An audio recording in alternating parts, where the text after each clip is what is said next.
So pleasure to be here. Thanks again to the team at Casual Connect, soon to be Game Daily Connect, if I'm not mistaken, for inviting me. This is my 5th year in a row speaking at this conference. So I guess I'm doing something right, but I appreciate the opportunity to come back and talk about this very important topic.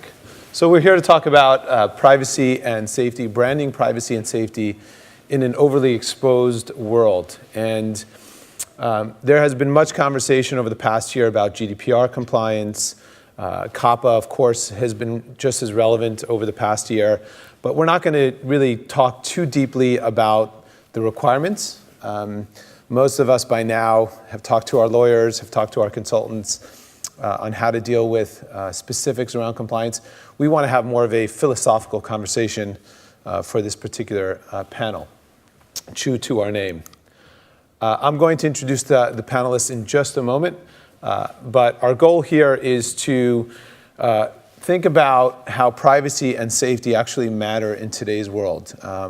As you'll see, I'll show a number of activities over the past year in terms of compliance, in terms of enforcement, and try to explore whether privacy and safety in the digital space actually matters, and if so, why.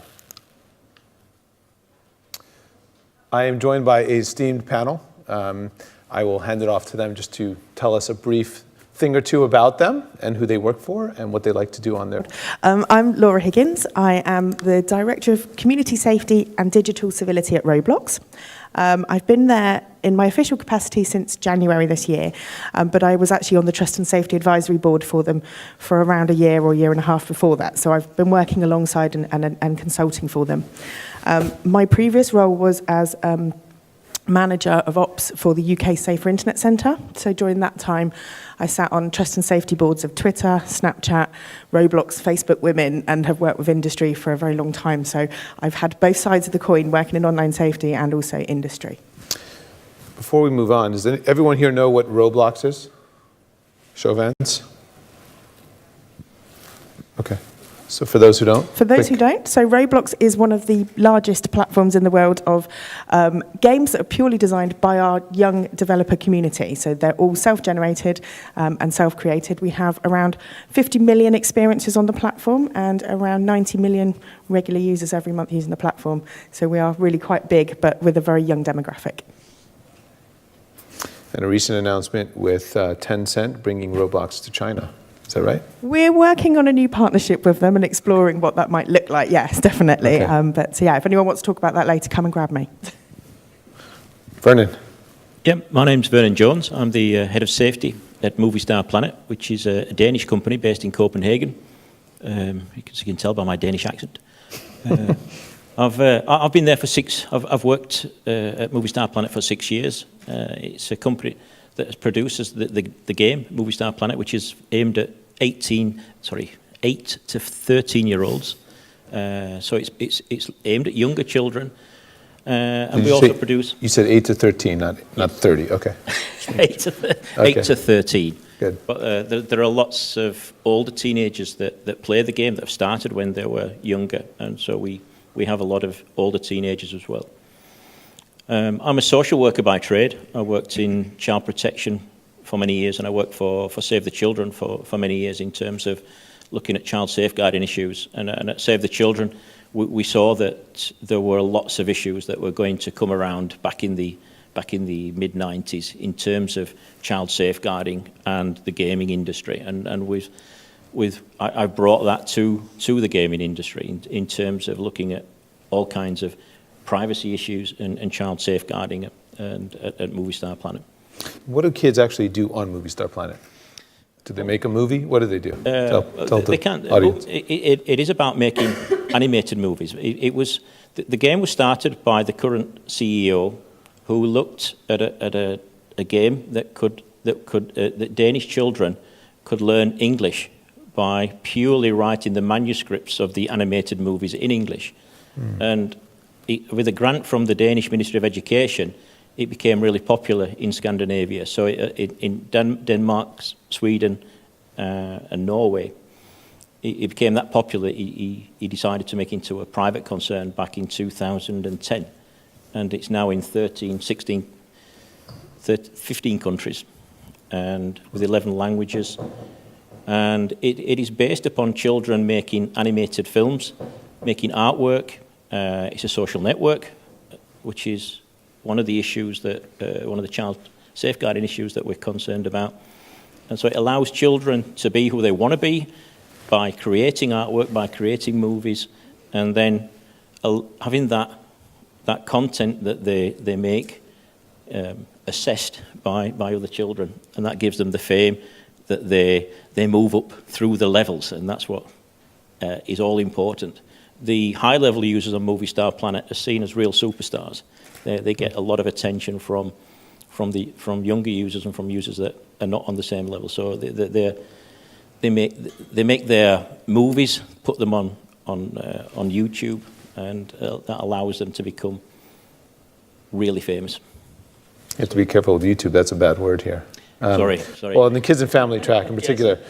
But so we've got creativity game platform. We've got a movie platform, essentially, animated movies platform.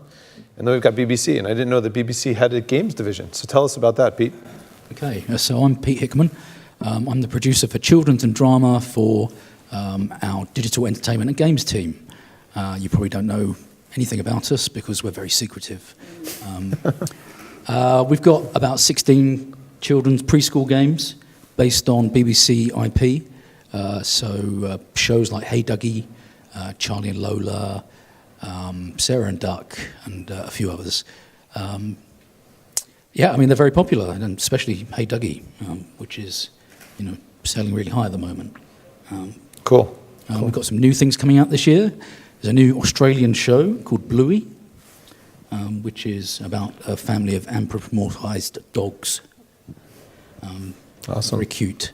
So Bluey is a little sister, and she has a sister called Bingo, and they all live with mum and dad and go on different adventures, and yeah, it's cool. Cool. Will there be a social element to the game? There won't be a social element to the first version of the game. Okay.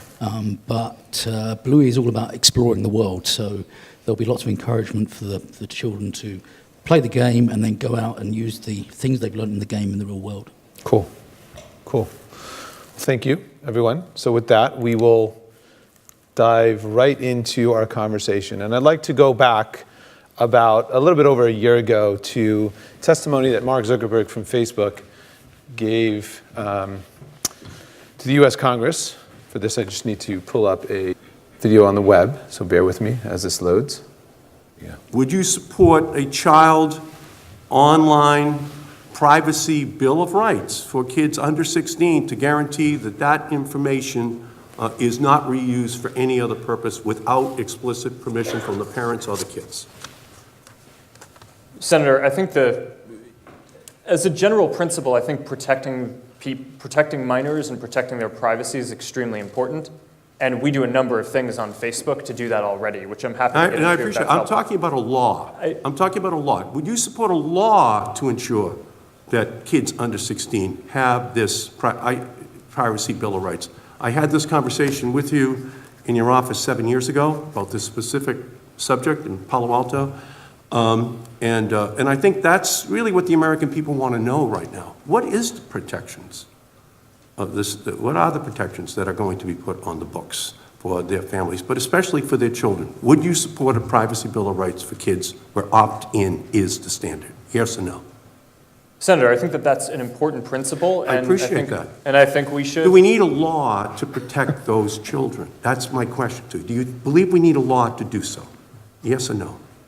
Senator, I'm not sure if we need a law, but I think that this is certainly a thing that deserves a lot of discussion. I couldn't disagree with you more. We're leaving these children to the most rapacious commercial predators in the country who will exploit these children unless we absolutely have a law on the books. And I think it is absolutely Please give a short answer. Senator, I look forward to having my team follow up to flesh out the details of it. I don't think this is a Senator difficult Flake issue to get a correct answer. Thank you, Mr. Chairman. Excellent. Okay, so clearly Mark Zuckerberg had a hard time answering that question. Does everyone agree? And fast forward 1 year, and we've got GDPR on the books for just over a year now, and specifically some provisions around the handling of children's data in Article 8. We've got the e-privacy cookie directive still being negotiated as to what that looks like. But certainly that's going to have an impact on the use of analytics and cookies for tracking analytics as well as advertising. As many of you have been tracking, and I'm sure there's been a lot of discussion about this already, but we've got some loot boxes standards coming out of a couple of European countries, but also now being proposed in the US by Senator Hawley of Missouri. We've got CACPA. Everyone here know CACPA? Have they heard that acronym, CACPA? No? Okay. So CACPA is a California law, sort of a GDPR equivalent or GDPR-like law that has passed in California and will go into effect in January of 2020. It's got some requirements around the sale of data and the sharing of data, including personal data. And some of those requirements are quite onerous.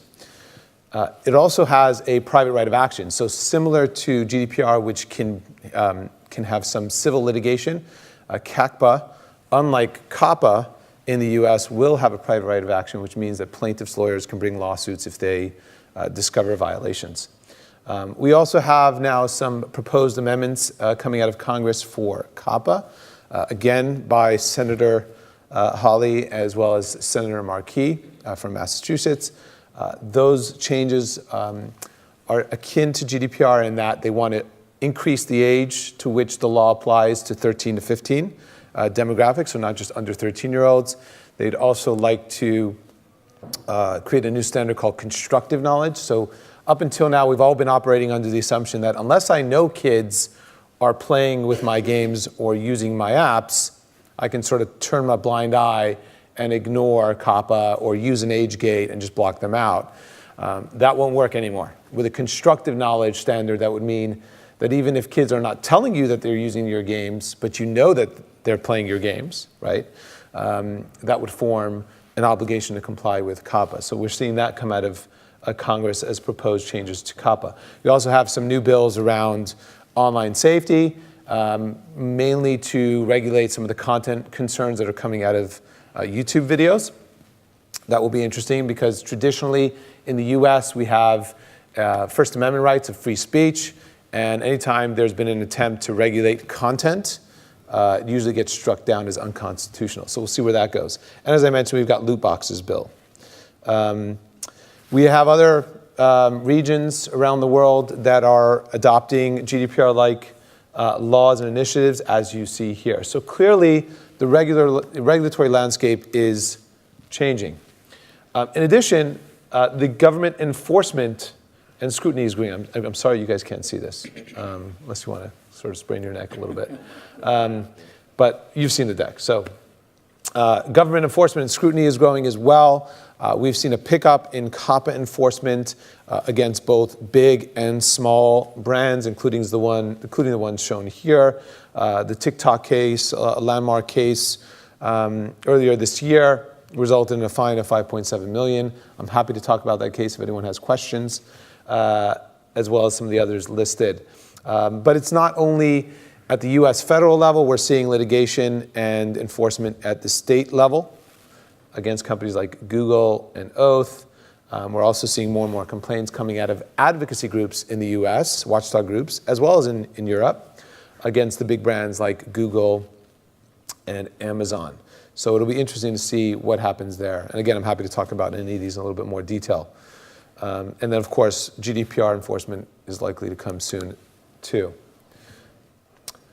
So despite all that, despite the regulatory landscape changing, despite enforcement increasing, the reality is that privacy practices have not changed dramatically. And the question that I'd like to explore is why? Why not? Profits at tech companies are at all-time highs. Facebook is soon expected to pay a fine of somewhere in the neighborhood of $3 to $5 billion coming out of the Cambridge Analytica issue, as well as potential violations of their prior settlement decrees with the Federal Trade Commission. But yet, that's a tiny, or it's a small fraction of their revenues, which I think is somewhere in the neighborhood, upwards of $50 billion annually. So we haven't seen much change. TikTok, who's here, I believe, is also continues to see massive growth. So the question I have, and I'd like to start to explore, and perhaps engage some of you in this conversation as well. Before I do that, though, has anyone here experienced any sort of privacy or security breach that is publicly known? No, great. I guess that's why you're here.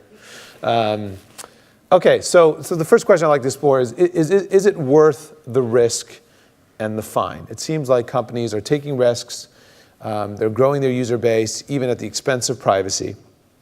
And if they end up paying a fine, they end up paying a fine. So the question I'd like to explore is, do the benefits sometimes of growth outweigh the cost of noncompliance?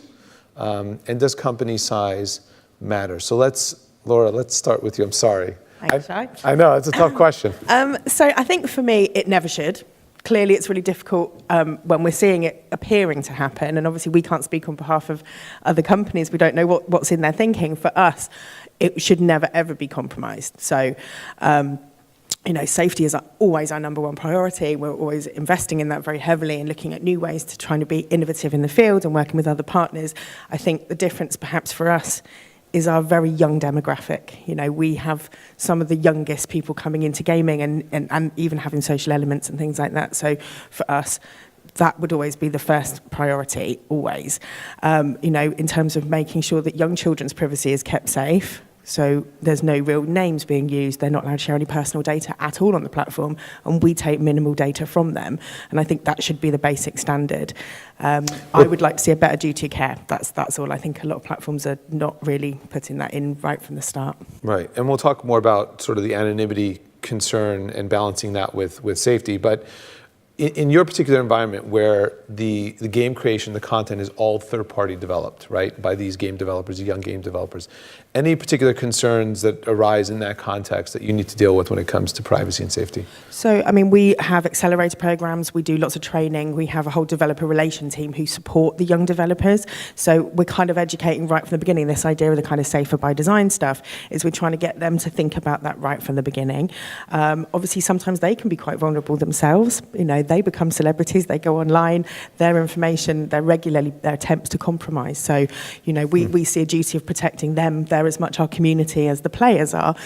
So for us, that's a real priority. But because they're generally younger developers, hopefully we're teaching them some skills and some ethics that they might carry forward when they start setting up their own studios as well. Vernon, how about for you? You said you've got a YouTube player on the platform. What does this look like for you? Is it worth the risk of paying a fine in the interest of growing your user base?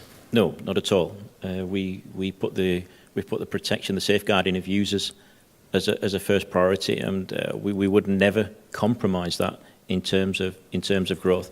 I think I agree with what Laura said, that we do have a responsibility as a company when you're working with young children to protect their privacy and also have safeguarding measures in place that protect them from the issues that we know exist online, such as bullying, grooming.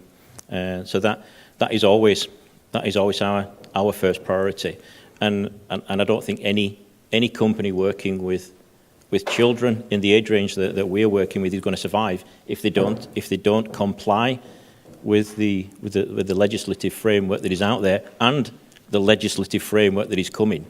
I think in most countries now, the UK is going to be publishing a white paper in terms of purely online child safeguarding. So if you're not... Are you referring to the age-appropriate design code? Yes. Okay, that's been published. And sorry, it's published already. Yeah, and for those who want to comment, tomorrow's the last day, just in case.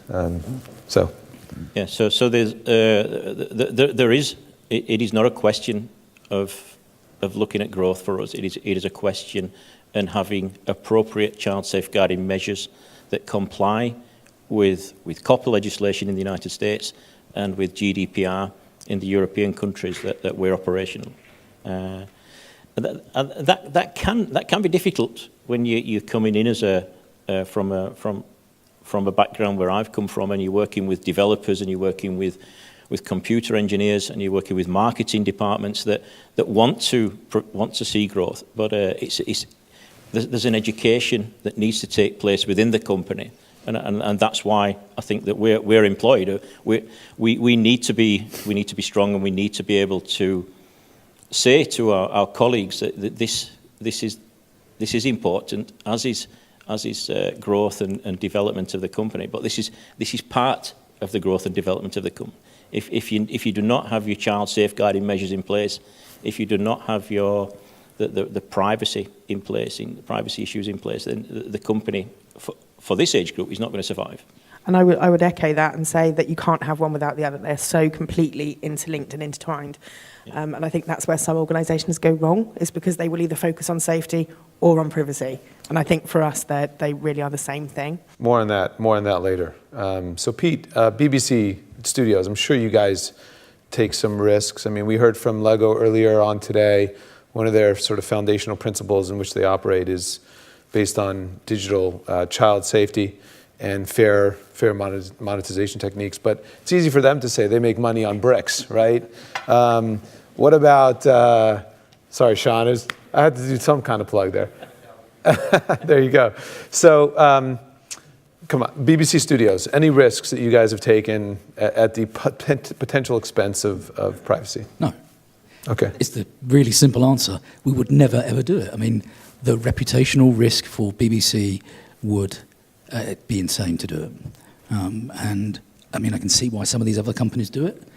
It's not particularly honest. It's breaking the law, and, you know, they are going to be fined. But at the BBC, we would never attempt to you know, break somebody's privacy. Cool. Well, you can keep your job now. So, okay. Well, so thank you for that. And I think I want to move into what sort of legal changes might actually influence behavior. So think sort of outside the box for those game developers out there whose livelihood depends on making money, growing their user base, their player base. What types of legal changes would actually influence behavior? And here, again, we're seeing private right of action is available under GDPR. Civil lawsuits are available under GDPR if brought under certain circumstances. We're seeing an increase in class action lawsuits, even though most of them have been fruitless in the US if they're being brought under COPPA, which doesn't really have a private right of action. But the Federal Trade Commission in the US is now considering proposals to actually hold executives personally and civilly liable, what I'd like to call the chop and slaughter approach, which I'll explain in just a moment. This was a letter put out by two commissioners in regards to the recent TikTok settlement earlier this year. And if you actually read the text here, which I think you should be able to read, they indicate in paragraph number 2 that we should move away from this approach, this idea of, let's see, this investigation began before the current commission was in place, typically focus on individual accountability only in certain circumstances, and so they say we should move away from this. Executive of big companies who call the shots as companies break the law should be held accountable. I call this the chop and slaughter approach because this letter came out of the words of two commissioners, namely Chopra and Slaughter. Ironically, out of 5 commissioners, the only 2 that brought up this idea are those 2. So true to their names, they're taking a new tack on, or potentially moving in this direction. And we've seen some support from some of the other commissioners, including Commissioner Simons, with this idea. This is an article I pulled out just from a couple weeks ago, where the commissioners testified in front of Congress, and they shared some thoughts around sort of the size of the fines relative to the companies paying them. And I think even one of them considered them as if they are a parking ticket and cost of doing business, right? In the case of at least Facebook. So It'll be interesting to see, but I think we're going to see more activity in the area of enforcement, and I think more accountability. Thoughts? Do you think those types of changes will make a difference? Yeah. So the online harms paper that's coming out of the government at the moment, that very much points in this direction as well. You know, companies need to be held to account, and it starts right at the top. I think I'm really lucky. I've joined the organisation, and you know, the commitment to this does start right with our CEO. You know, he does take responsibility. A lot of our senior executive team are parents, so we are already all really invested in it. I would like to think, from our point of view, we don't necessarily need this, but actually, perhaps it is something that some of those other bigger companies who are not complying, maybe that's actually what's needed. What do you think, Vernon? Do you need to, is personal liability, civil liability enough, or does it need to be even more than that, maybe criminal liability? Well, I don't want to go to prison, but so I'm going to do everything to prevent that misfortune. I do think that there is a place for legislation in terms of child protection in the gaming industry, and I might not be in the minority in that respect. But as Laura says, that any company that does not meet their child safeguarding standards does need to be held accountable, and it's as simple as that. And in Germany, there is legislation that executives of a company can be judicially and criminally charged. Criminally charged in relation to child protection and privacy issues, and I think some of the what's coming in the UK harms paper they've looked at Germany as well in terms of that. I believe that one of the executives, or the former chief privacy officer at Google/YouTube, was arrested at one point after a lecture he made in Italy, based on a YouTube video that was posted online of a disabled child sort of being bullied. Yeah. I have to look that up, but I'm pretty sure that did occur several years back. But we haven't had any incidents since then of that nature. Pete, willing to risk your job for this type of stuff? No. I think How about your supervisor's job, your boss's job? Yeah. I think legislation is coming, and it's probably needed. We've got corporate manslaughter laws, so why not, make people at the top accountable for the privacy issues? There are some tricky problems, and I'll recount a story. About 7 years ago, I worked on a game called Superbia for Disney. It was a web-based game where you could get loads of really cool stuff from show houses based on their TV shows. And you could decorate your own house. And there was an incentive in there to share it with your friends. So we had a code system. So it would give you a code. You can give the code to your friends. And when they entered the code, you would get a present. Unfortunately, we didn't anticipate what the kids would do. They actually wrote the code down on a piece of paper, videoed it, and stuck it on YouTube. Yeah, enough said. Okay. So if we haven't scared you away by now, you're still in this room, I guess that's a good sign. And don't get me wrong, I mean, I'm not here to condone and advocate for very strict legislation in this arena. I think it's also equally important to balance that with innovation, and especially for smaller companies who are looking to compete and make money in this field. I think there needs to be flexibility built in as well. So let's move on and look at beyond legalities, beyond compliance, beyond enforcement. What should be some of the drivers? So you've got a company, it's growing quickly. You need to convince the C-level executives that privacy should matter. What are we looking at? And from this list above, which you can't see, but I'll kind of read it off for you. If legal enforcement is not influencing behavior, as we've seen, or at least not influencing it enough, what are some of the other drivers for compliance? And I've listed a couple of options here. Is it the threat of additional legislation that we're trying to avoid, as number one? Is it about reassuring consumers, parents, investors, shareholders? Is it critical for B2B partnerships? Let's talk about that. Is it just a matter of being the right thing to do? And what about the marketing and PR value upside? So before I come to you guys, I want to get a sort of a census from the group here. How many of you would say that privacy matters because we want to avoid additional legislation? Okay, we see one hand. Privacy matters to reassure consumers, parents, and investors, shareholders. Pretty much everyone. Okay, critical for B2B partnerships and deals? Okay, just the right thing to do? Everyone? Great. And what about marketing and PR value? So our questions. Yes. I'm sorry. Tell us who you are. I come from China. Okay. Yes. Which company? Eagle Focus. Okay. All right. It's like I have two questions. It's about the game. How does Europe and USA balance the contents and social impact of game developers?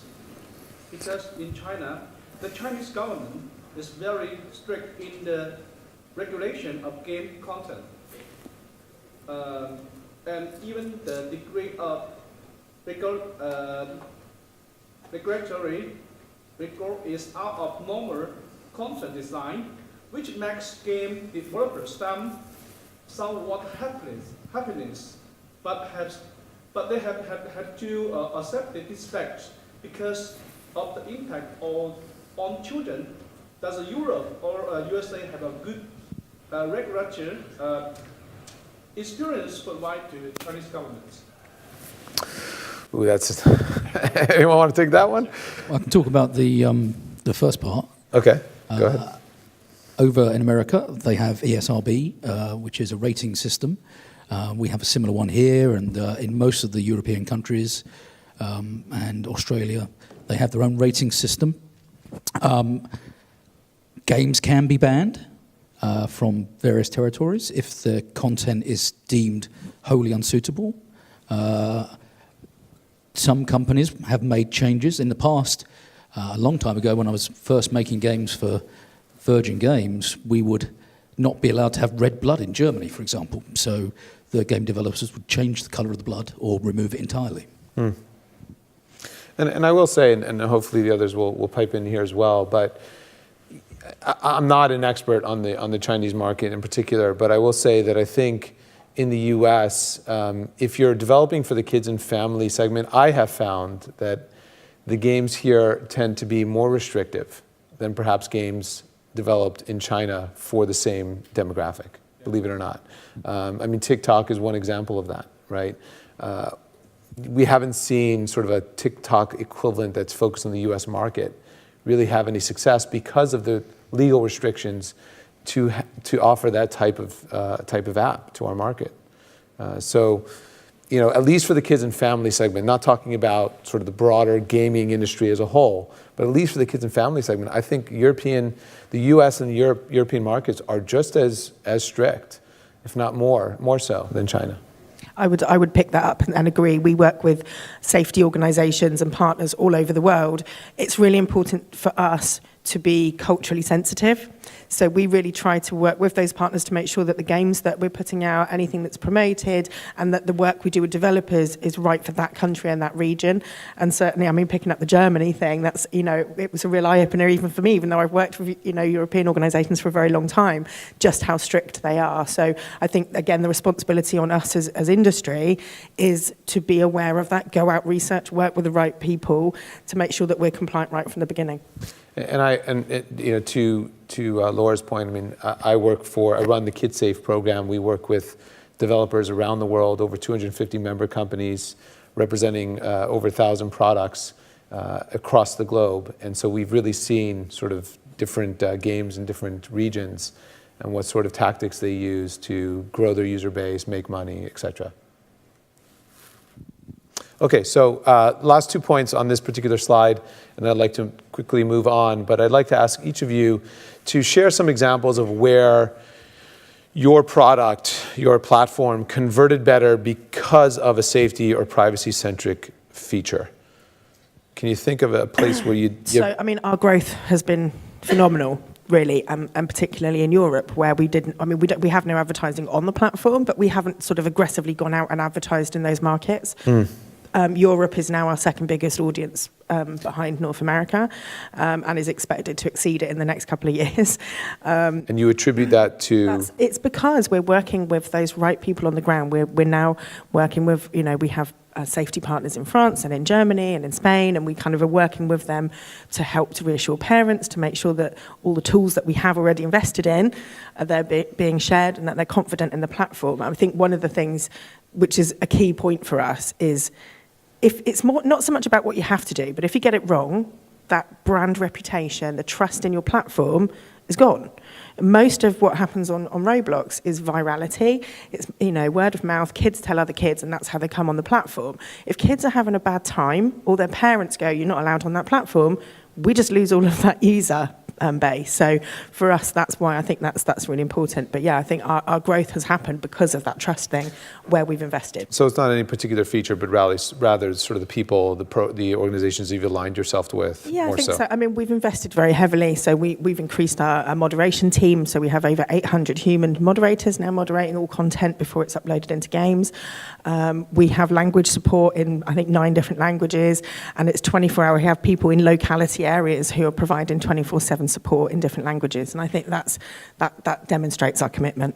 Vernon, give me a feature, a game design feature, where as a result of having it, a privacy game design feature or safety feature, that you converted better as a result.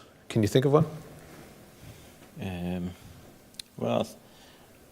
Obviously the animated movies is an integral part of the game, and we made that so that they were not able to write personal information when they're doing the manuscripts. If I can describe how they make their movies on the game, they can add animated content that we provide, and then they add the story, they add the film manuscripts.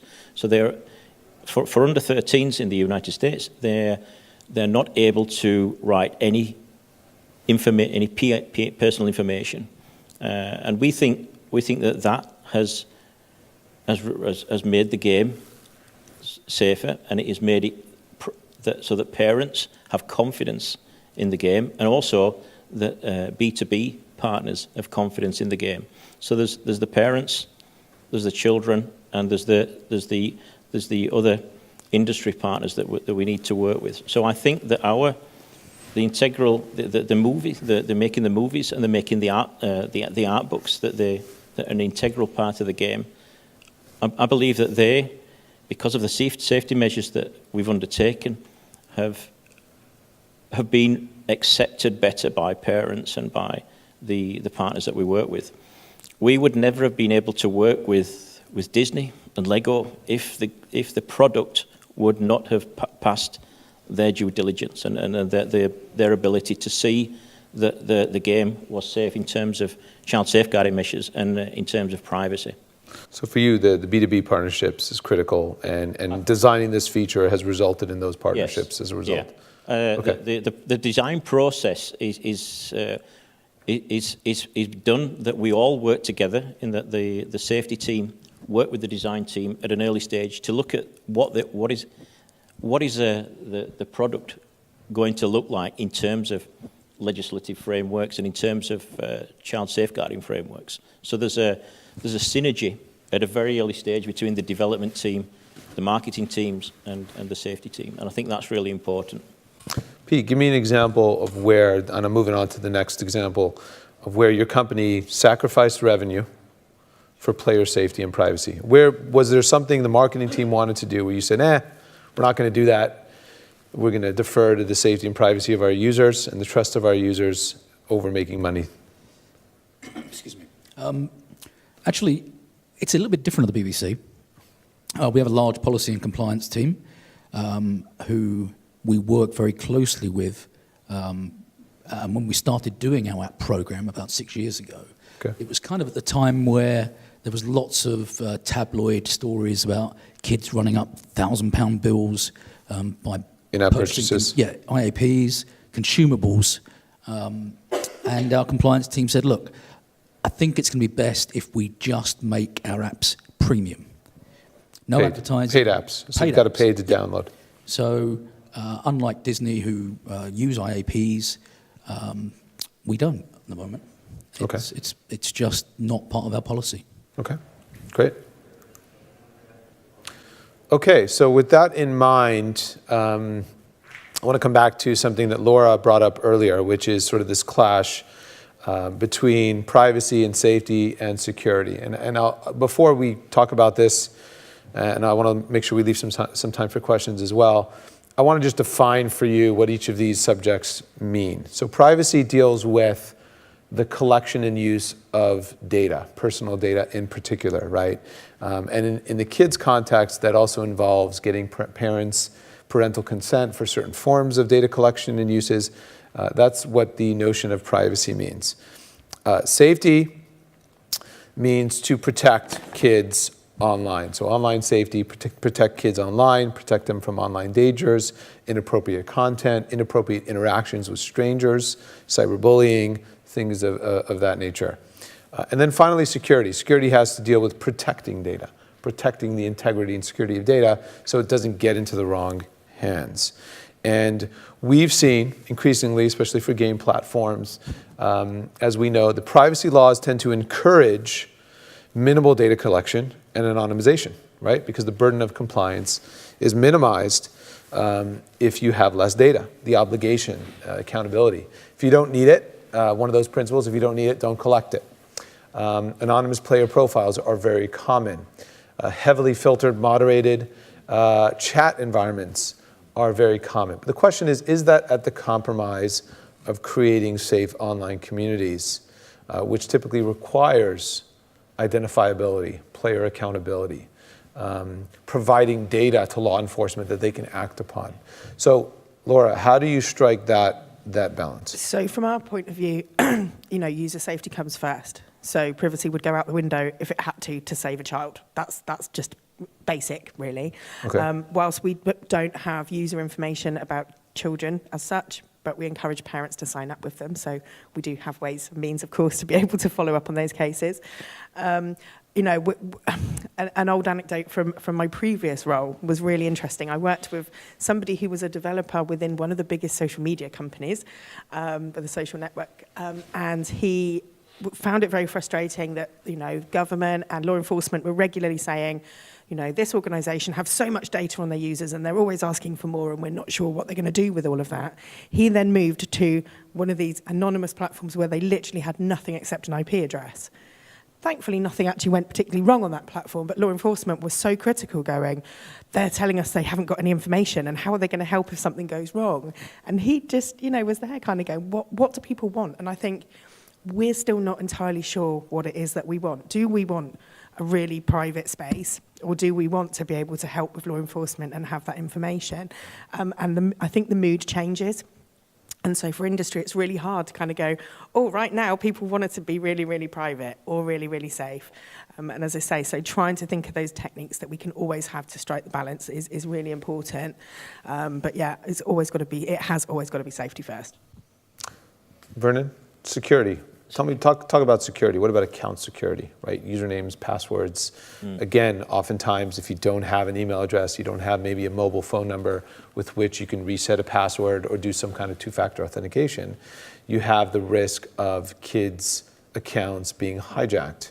Yeah. In the case of Roblox, that might mean some real currency. How do you deal with that? Well, probably the biggest safety issue we have is children giving their passwords away to other users. And of course, that's hacking, according to users. But we encourage users to give us an email so that and a parental email so that we can identify the account and give the account back. And there are other measures in place to make sure that we can identify the correct user and the person that has used the password to gain access to the account. So that's an issue that we've been trying to work with for years in terms of giving information to parents and children about password security. And it is difficult when we don't want to collect personal information. We collect as little as possible. And that is an issue with law enforcement. But yeah, password security is an issue. Big issue. Big issue. And working with law enforcement, we work proactively with law enforcement, and we will give information in relation to grooming activity, in relation to attempted sexual exploitation, and we've worked proactively in terms of victim identification and perpetrator identification in terms of grooming activity, and that has seen some spectacular results in terms of identifying those perpetrators. So you find that law enforcement actually acts upon those reports, takes them seriously, responsive? Yes, the ones that we can see that a child is at severe risk, there is the possibility to work with law enforcement. Yeah. So for them, Pete, this is a struggle, but at BBC you've got this figured out, right? In so much as we don't have an online active community. There you go. Yes. Okay. We recently published an app called the Squirrel Club, where parents were encouraged and incentivized to sign up to a newsletter, which we send out every month or every 2 months. Okay. If they signed up for it, we would unlock some more content in the game for the kid. Okay. But that's about as far as we've gone, really. The apps that we make are standalone and don't communicate with each other. We don't collect any data. There's a parents section in each one that the parents can go into that's gated. They can collect other things from the rest of the community. There are links there to stores and other games in the series. Okay. Just one more point. So I mentioned my role is digital civility as well, and I think that's a really big push, and it links in with what Vernon was saying around the education stuff. You know, we have a couple of communities. We have the developer community, we have the children who play the games, and then we have the parents. And I think, and even law enforcement, we have a responsibility to help them to get the skills, to have the confidence in how to use the platform. And so, you know, we're spending a lot of time really pushing some of that messaging so that parents know how to help their children to be better online citizens. So things like having those regular conversations about keeping themselves safe, that goes hand in hand with our responsibilities to keep them safe as well. And that's a great transition to our last slide, but I'm going to push back on that a little bit. And as I present here, how do we signal to players, users, children, parents alike, that their privacy and safety actually matters beyond educational materials and awareness, beyond parental dashboards, which we know the data suggests parents rarely use, sadly, right? Outside the box, and if there's anyone here that's got some thoughts they'd like to share on this topic, we'd love to hear it. But again, there's constant push around educational awareness. Sometimes it just doesn't reach parents, or they just don't care, or they just brush it aside, they're too busy, or they don't have the time to deal with parental dashboards and control mechanisms. Anything sort of outside the box. So we see a lot of self-regulation on the platform. So as I say, one thing is if people are having a bad time, they leave, and they tell their friends, and then they leave. So I think that's one thing, is kind of user retention and growth is because they're actually having a good time and they feel safe on the platform. So that's rather than us telling them, that's them managing themselves and feeding back to others. And so that reputation thing, I think that amplifies. And not being in the papers because you've had a massive fine probably might help as well, you know. Okay. So I think, yeah, just kind of being responsible for your brand, and keeping it. But you raise a good point. I mean, self-regulation by the users, by the user community, right? If they see something they don't like, they'll report it. It speaks volumes. It really speaks does. volumes. So. Same for you, Vernon? Same for us. We do educate them, but we also use a carrot and stick approach. We do sanction users who attempt to write personal information. So if the automated filters actually pick up on personal information, the moderators will sanction users based on a warning or a temporary lock, and they will get an explanation as to why they've been locked. So we educate, but there are also consequences for attempting to write personal information. And you find that works? That's a feature that actually... In most cases. Okay. Yes, I mean, I don't think we can say 100% that would... And sometimes we do have to go and delete accounts where they're continually attempting to give personal information. So taking disciplinary measures against users. When they're putting themselves at risk and putting other users at risk, after several warnings, the account will be deleted. That's your way of saying we care. We care about privacy and safety. Tough love. Tough love. That's the Yorkshire in you. Tough love. Any other thoughts from others in the group on this particular question? Kind of techniques that you have found, or ways that you've sort of shown users that you care, that you truly care, and that privacy and safety actually matter? Can you tell us your name and who you are? Sorry. Or your company? My question, well, it's not a question, it's more of a statement. I think what the younger generation see as private information and what the older generation see as private information is actually quite different. And I can see you nodding your head along with this already. Give me one example. So a lot of people in our game want to continue chatting outside of it and will share Instagram addresses, but to the point where it's very difficult to try and explain to those people that that's private information, because in their mind it's not private, it's a public statement about themselves that they're happy for anybody to see. So when it comes to actually moderating around things like sharing Instagram addresses or sharing Facebook, is there a realistic expectation that you can manage that? Well, I think part of the challenge there is that the social media platforms don't consider that information private by its very nature, right? But so how can you expect users to treat it as private, regardless of their age? On our platform, it's quite straightforward because we have no verbal chat facility on there. It's only written text. And so that's anything referenced that sounds like it would be an account name is just automatically hashed out. They actually can't physically do it.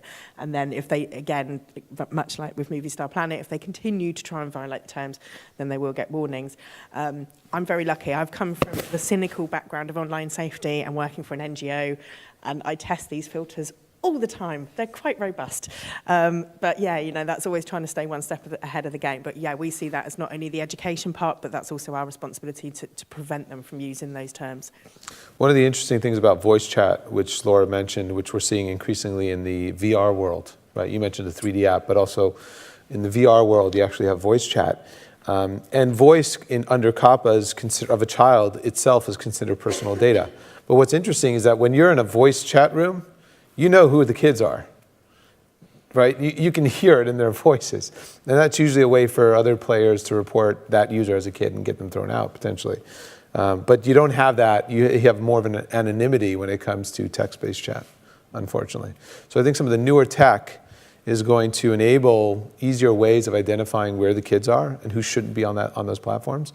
Another good example, by the way, in the VR world, especially if you've got sort of an avatar, and you've got hand controls, is you can measure the height of the user in a VR world, so making them more likely to be a child if they're shorter. Someone's shaking their head like, oh gosh, is that biometric data? Or the distance between their torso and their hands when they're holding the VR controls, which is pretty remarkable. But again, it demonstrates that we need more data sometimes to protect the safety of kids. There are so many cases for VR for people to not have a standard height. They can play sitting, they can be disabled, they can be small. So for me, it would actually discriminate a lot of players. Fair point. And also infantilize them when, Fair point. Hi. Good point. Good point, Lisa. Sorry, I just had a quick question about if you have a game for children, you don't want to identify children to remove them from the game. You want to identify pedophiles and remove them from the game. Do you have any advice on how to do that, how you can keep children safe from grooming outside of chat filters? Because those are fallible, and just any other suggestions from your experience that would be useful. Yeah, the filters have a place in that they will identify certain language associated with online grooming. But you need, what we've done, you need to have extensive training for moderators on the dynamics of the grooming process, the words that are used, and the language, and how perpetrators are going to manipulate not only the children, but also attempt to manipulate the moderation team as well. I mean, I used to work with perpetrators many years ago, so I learned a lot from how perpetrators groom not just the victims, but the protective adults around children. And they do that with the moderation team, they do that with the filters.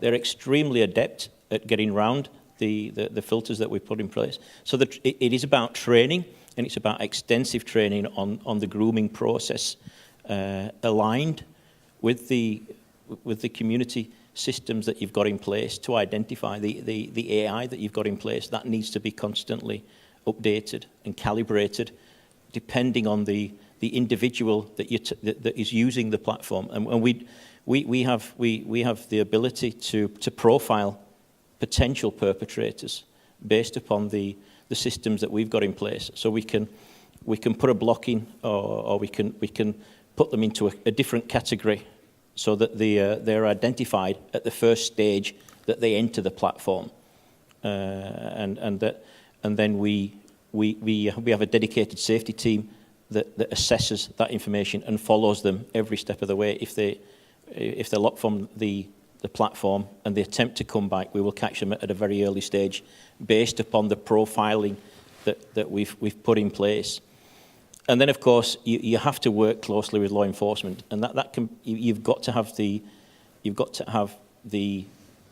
done the spade work in terms of knowing who you're going to work with, which law enforcement department in the country. We've visited law enforcement agencies in all the 15 countries where we're operational, and so that is really important. What information you can give them.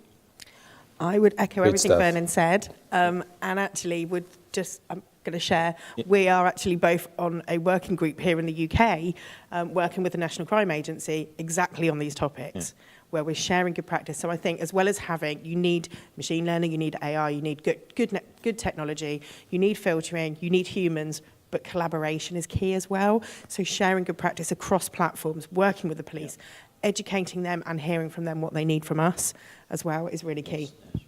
Yeah, working with other platforms is really important, because they're going to be on our platform, but they're going to be moving on to other platforms, and we need to work together if we're going to.